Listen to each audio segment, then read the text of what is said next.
Happy New Year from the Feminine Duality. I cannot believe that I am launching my podcast just before the new year. It is insane to me how amazingly far I have come this year, what I have managed to achieve this year that has just been. Working full-time in a physically incredibly challenging job with shift patterns that change from day to day, raising 2 children, one of whom is severely disabled, running a YouTube channel about special needs family life, and building a new business from scratch. And this last bit has actually only been happening in the last 6 months. Ironically, when I started business planning for the Feminine Duality, in my head, I was going to launch the podcast on September 1st. Yeah, that was not going to happen. When I set that target, when I set that date, I thought I was being reasonable. I thought I was setting a target that was achievable. I set that target in July, and I was like, 2 months to get everything ready and to get me mentally ready whilst doing all of these other things. Yeah, that's a reasonable target. It was not a reasonable target. I missed my September 1st deadline. Of course I did. Pretty sure my daughter was in hospital end of August as well. She's in hospital several times a year, my oldest daughter. She has cerebral palsy, she has epilepsy seizure disorder, she has very complex medical needs, and when she has a little bit of the sniffles, she's in hospital with medicine-resistant seizures for several days. And this happens 4 or 5 times a year. And I hadn't taken into account the fact that my darling daughter is definitely going to throw spanners in the works, because that's what she does, right? And I was beating myself up because I had missed this. And then I listened to a podcast. It was a podcast episode by Julie Solomon. I'm going to try and find it and I will link it in the show notes. The podcast episode wasn't at all about deadlines. It was about something completely different. But the one thing that I heard in this, I think it's an hour and 20 minutes long podcast episode, was, and then I decided I didn't need any deadlines. And I went, what? You can... Nobody told me you're allowed to do that. You can ditch the deadlines.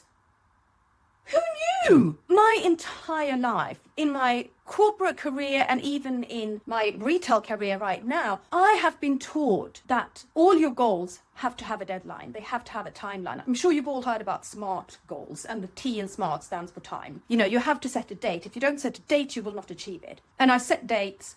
And then I'm not going to say that I procrastinate, because I don't actually think that I do. I think I'm an incredibly productive and motivated and focused person. But, you know, I do a lot of things, and then the date looms nearer, and then I start panicking. And then, of course, when you're panicking, you're doing things from a place of lack, from a place of scarcity, from a place of fear.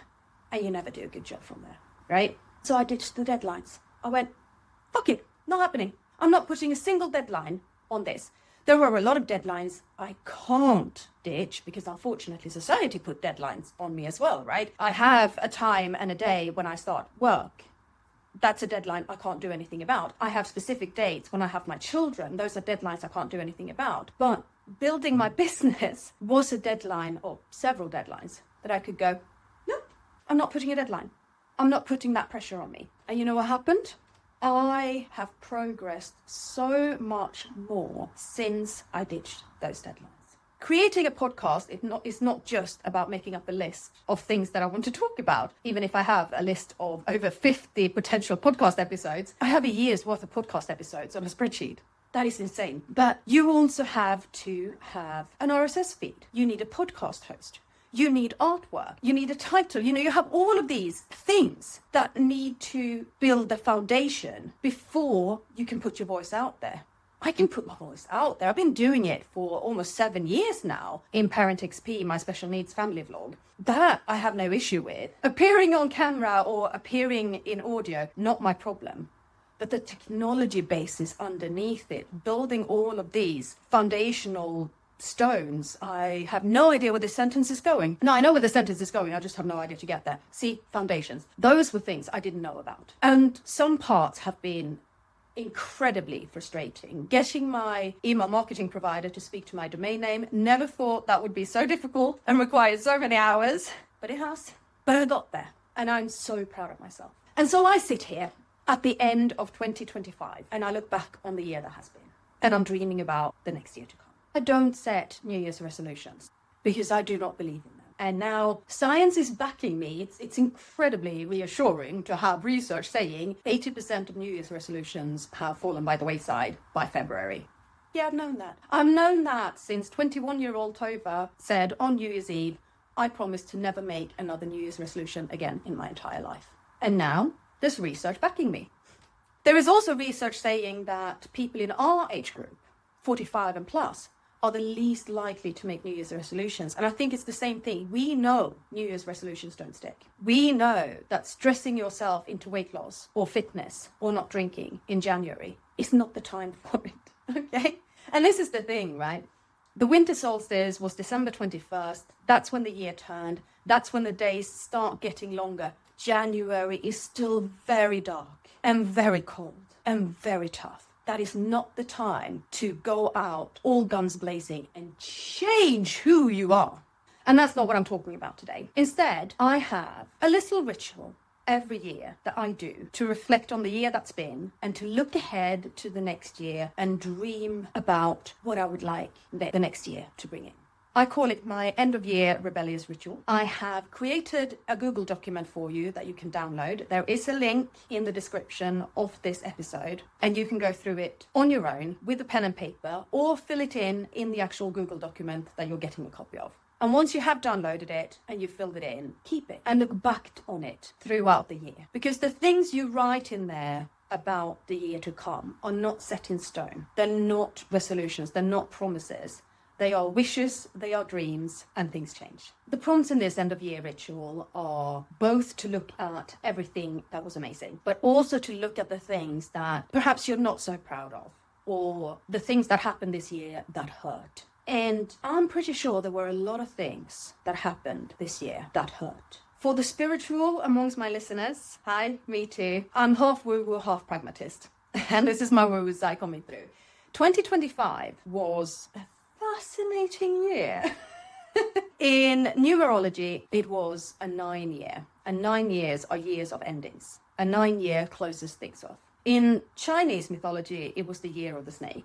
And what does a snake do? It sheds its skin. There were changes that happened in 2025 that meant you shed things that were no longer working for you. I know it was for me. There were an awful lot of things in 2025 where I went, this identity does not fit me. This has to change. I don't think I have developed boundaries at a pace and in a way as I have done in 2025. Looking at a given situation and going, this doesn't work. I'm not doing this. And there were so many times when I was quite simply frustrated. I was frustrated with people around me. I was frustrated with situations. And every single one of those frustrations showed me something really important. I think one of the most fascinating lessons I had in 2025 was during the summer holiday when my children's dad got really, really sick. And he was so sick that he was physically incapable of looking after the children. And so I had to take them for over 2 weeks during the summer holiday. I don't think I've been so frustrated for a long time of just being at home with my children at all time. I love my kids. I adore them. I do not want them crawling in underneath my skin 24/7. I'm not made for stay-at-home mumming. That is not my identity. And that was a lesson that was delivered so hard in 2025. It's like, I thought I could do it. I thought that's no problem. I thought 2 weeks of my kids during summer holiday. That's wonderful. I think it was day 2 when I went, I'm over it. Can you go back to school? I realized that I had this calling in me, the feminine duality, that needed to be born, that had to come out. No matter what, I had to bring this podcast, this idea, this movement, I had to give it to you. And so much frustration that it has taken as long as it has taken. And such deep, deep gratitude to realize that if I'm going to do this, I've got to do it in the right way. And I've got to deliver it to you in a manner that honors my capacity, my energy. Because if I'm going to give all of me, I've got to give you the best of me. And I can't do that from exhaustion, from hustle, from, I just got to get it done. I've got to get this done. But that's where it lands. It's not, oh my God, I have to get this done. You hear the difference, don't you? You feel that energy. Now, coming into 2026, in numerology, 2026 is a 1 year. a year of beginnings. And in Chinese mythology, it's the year of the fire horse. It is fast and powerful movement. And I am really looking forward to next year and to see where that takes me. You know, the last little bit that I am shedding of 2025 is this identity of somebody who has to work for the man, who has to be employed in order to move into 2026 and become self-employed, doing this on my own and moving forwards in that way. And I can't wait. And so you can see, I'm sitting here with my bullet journal. I have all of my headlines that is in the Google document, the Year-End Rebellious Ritual, that you can get a copy of if you just use the link in the description of this. And I really recommend you do it. And I'm going to go through with you what all of this is. Before we get started, I'm just going to say you don't have to get it, because you can listen to the headlines as I'm speaking through in this episode, and you can pause and you can write things down. But if you want it as a document, it is there for you. You don't have to do it all in one go. You don't even have to do it on New Year's Eve. I actually like doing this around the solstice. And I know we're already past the solstice, okay? But that's when I started it this year. But 2 years ago, I didn't do this until the 28th of January because I did not have the capacity. I did not have the energy. So there is no right or wrong way of doing this. It's just a way of reflecting over your past year and looking forward to the next year. And that can be done in August for all I care, right? You honor your capacity and your energy. I do recommend that you try and get some time away from everything else, that there are no musts running around in your head and there are no children running around your feet while you try to do this, okay? Try and carve out a little bit of time for yourself to sit down and reflect. And that's not because you have to be on your own and all serene as you do this. It's because you deserve some damn me time, okay? The first category is 10 moments that lit me up. I want you to look back on the year that has been and think of 10 times. I may have written down 14. Go me. But I want you to think about the times when you felt happy, when you felt lit up, when things just landed for you. Number one on my list is building the business plan for the Feminine Duality. And that was not one moment. That was several moments over 6 months. It was practically every day over 6 months. Having had this dream percolating in the back of my head for years, actually, and finally going, I'm writing it down. I'm starting the business plan document. I'm doing it. Has just been so unbelievably energy-giving and beautiful and fantastic. Another thing on the 10 moments that lit me up has been listening to podcasts. I have heard so many amazing podcast episodes this year that have really helped propel me forwards and give me a solid foundation of belief in myself. There are podcast hosts out there who I see as mentors and guides in my life now. But it can be anything. This is your list of 10 or more or less. You do you. The next category is 5 lessons delivered impolitely. Because let's face it, life can deliver lessons to you with the grace of a brick to the face. Whew. Wow. Yeah. And in this last year, in this year of the snake, in this year of shedding, I am pretty sure that there were lessons that just landed so hard and you thought to yourself, I didn't want this. I didn't need this lesson. Go away. And those are the ones I want you to write down. And I don't want you to blame yourself. This isn't a blame game. This is just looking at it, seeing what it was, and perhaps maybe see what it actually brought you. One of the very impolite lessons that I had delivered to me last year is that I got evicted from my last place where I was living. And if you're not in the UK, I'm just going to explain what this is. There's something called Section 21, or rather there was. It became illegal, I think, during this year. It meant that landlords, private landlords, could just terminate your tenancy for no reason. And my landlord did exactly that. I got the notice on the 15th of December and I thought, Merry fucking Christmas to me. Thanks. And I had to be out by Valentine's. And he would not give me any grace in terms of finding some place to live that was suitable for me and my children, and especially my daughter, who has a wheelchair and comes with half a household of equipment wherever she goes at all times, because those are her needs. I moved from a 3-bedroom house with a shed into a small 1-bedroom flat. I got rid of over 70% of my belongings. I was beyond stressed out. I was so unhappy, and this felt so unfair. And now I sit in my tiny little flat, and it is the perfect size for me. It's a bit crowded when my children turn up, but I love it. And getting rid of over 70% of my belongings, oh, it was cathartic. The amount of stuff where I've just gone, I don't need this. The 60-odd bin bags that went to the charity shop, the 60-odd bin bags that went to the tip. I feel so much lighter. It was definitely a lesson that was delivered impolitely. I would have liked the universe to have been a little kinder to me, but I needed to get rid of everything that was weighing me down. And this is what I mean with, yes, it was a hard lesson. It was something you didn't want to have to go through, but ultimately there was something there for you, wasn't there? The next one is 3 moments that reset the compass. 3 things that happened this year that really brought in change. Now, if you think about it, the thing I just told you under lessons delivered impolitely of having to move, of having to declutter and downsize, could also be one of the 3 moments that reset the compass, right? This is, a lot of your answers fit under multiple categories, and you don't have to come up with more for each and every one. I didn't actually leave that one in 3 moments that reset the compass, but I am pretty sure that I have the feminine duality as one thing in each and every one of the prompts for my year-end reflection. Starting to work on the feminine duality and the purpose, drive, and energy that it has given me, most definitely a moment that reset the compass. Another really, really big one for me was after fighting for a particular medicine for my daughter for 1.5 years, it was finally prescribed. And it changed everything for her.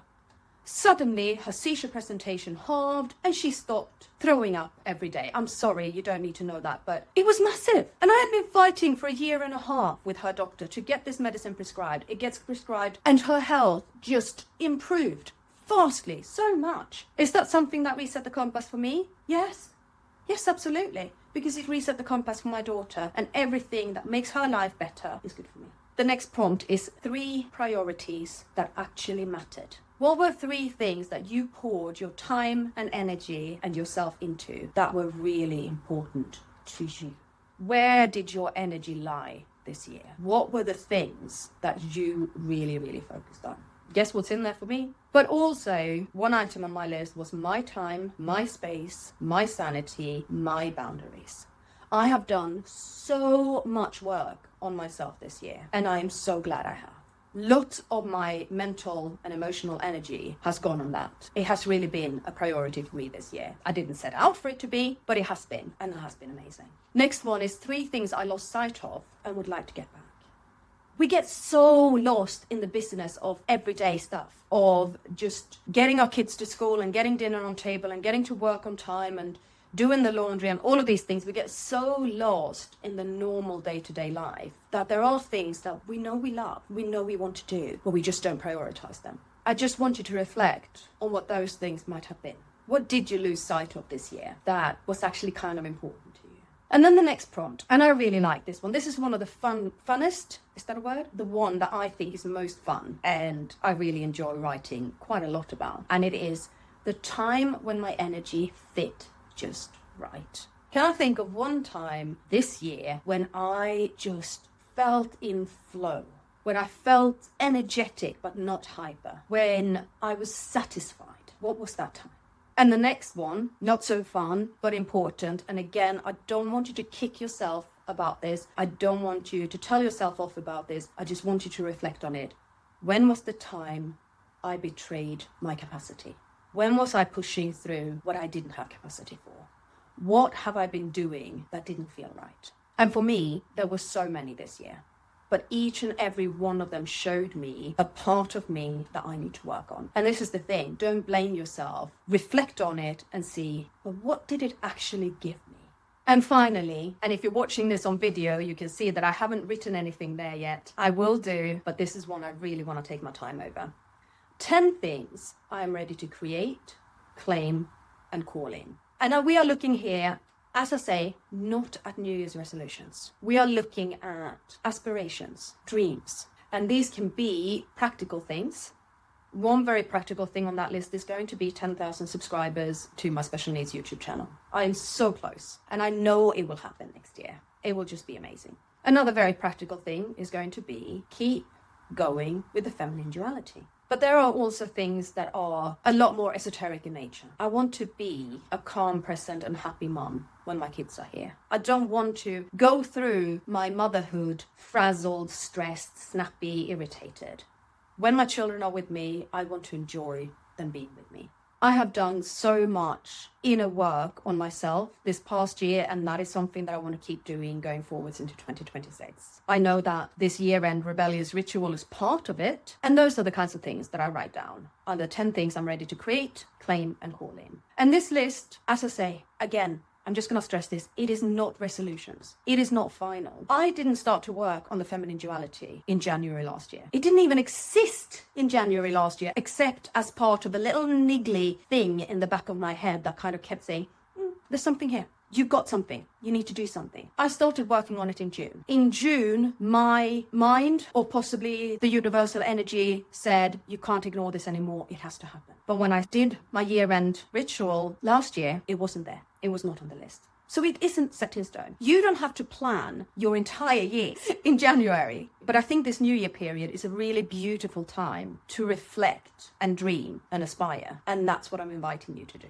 And just as a final little thought, at the end of all of these prods, at the end of your chance to sit down and do this reflection, I just want you to think about if there was anything in there that surprised you. As you were sitting down, thinking about all these things, was there a thought that turned up and you went, oh, right, And if you want to tell me about it, you are more than welcome to do so. My email address is tova@thefeminineduality.com. You can find me on Instagram. If you're watching this on YouTube, you can leave a comment. If you are listening to this on Spotify or Apple Podcasts, I would be so grateful if you were to give this show a 5-star rating and a review, because it really helps bring it out to other people. I have a big message to share with all of you this year, and I want to reach as many of you as possible. And now I'm afraid that my moment of sitting and reflecting is over, because I need to go and pick up my children and celebrate Christmas with them, even though it is Boxing Day as I am recording this. They have been with their dad for Christmas Day, and it's now my turn. So I hope you have had a beautiful Christmas. I wish you all a very, very happy new year, a prosperous winter solstice, and may the 1 year of the fire horse bring you everything that you desire. From ashes, dust, and crooked lines, I forge a fire that still shines. I rise, I roll.